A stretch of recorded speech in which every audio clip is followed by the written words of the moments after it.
Dulu negeri Tibet itu merupakan negeri merdeka berdaulat. Kemudian menjalin kerjasama dengan Republik Rakyat Cina yang komunis.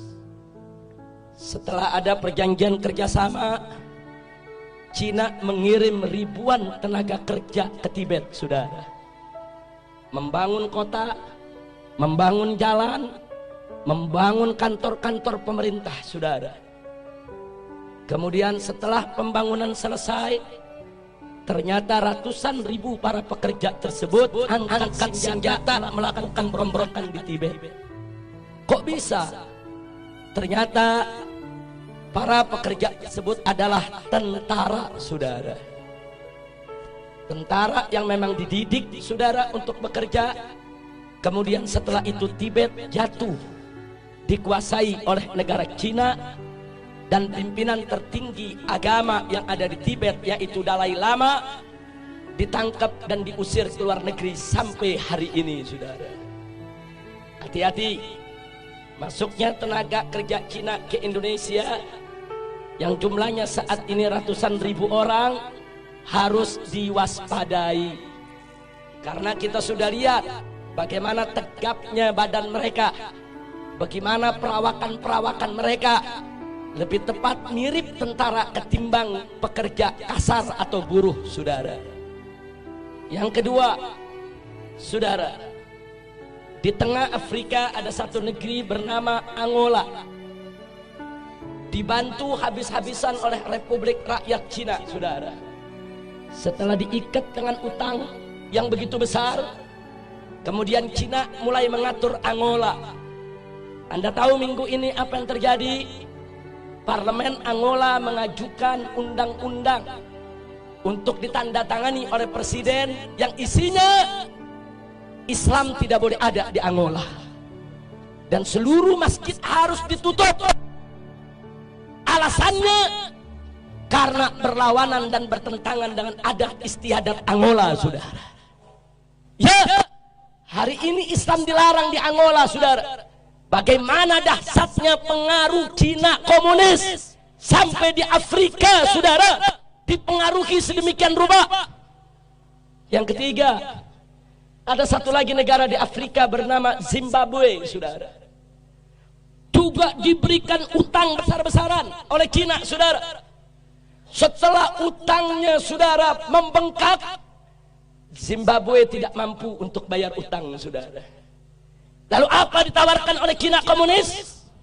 Dibebaskan dari utang, tidak perlu bayar utang. Tapi mulai saat itu Zimbabwe harus meninggalkan mata uangnya dan belanja sehari-hari dengan mata uang Cina, yaitu yuan, saudara. Saat ini di Zimbabwe, jual beli, sewa menyewa, transaksi semuanya menggunakan mata uang yuan milik Cina komunis, saudara. Kembali ke Indonesia, saudara. Saat ini kita dapat pinjaman utang ribuan triliun dari Cina, saudara. Saat ini kita berutang kepada negeri Cina ribuan triliun, yang 7 turunan kita ke depan belum tentu kita bisa bayar, saudara. Hati-hati dengan ribuan triliun kita hutang ke Cina. Saat ini Cina komunis mulai mengobok-obok kita punya negeri, saudara. Mari kita lihat satu, saudara, bagaimana mereka masukkan tenaga kerja.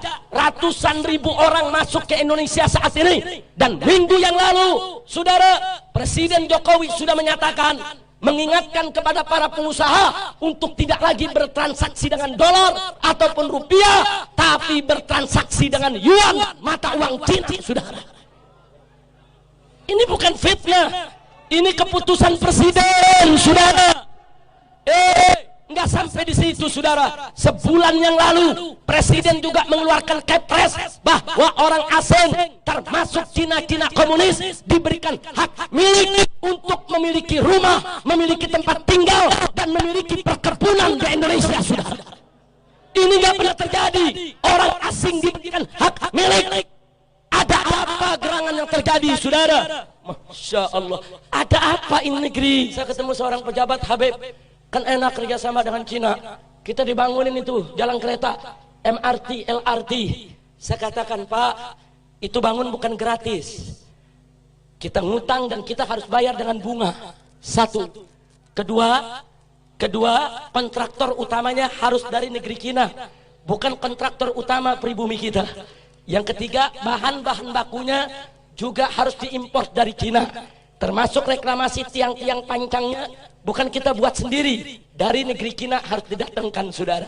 Dan gak sampai di situ, minimal 30% tenaga kerjanya juga harus dari Cina, saudara. Jadi apa yang kita dapat untung dari proyek-proyek tadi? Duit kita dikasih pinjam sama Cina, mesti bayar ke kontraktor Cina, mesti bayar ke pekerja Cina, mesti bayar ke material Cina. Semua duit balik lagi kepada mereka, saudara. Jangan mau dibohongin, jangan mau dibodohi, jangan mau dikadalin. Ini negara harus kita selamatkan. Gak boleh aja oleh asing dan asing. Betul. Siap bela negara, siap bela NKRI, siap bela Islam, siap bela bangsa, siap bela rakyat, siap jaga pribumi. Takbir, takbir, takbir. Sallu ala Nabi.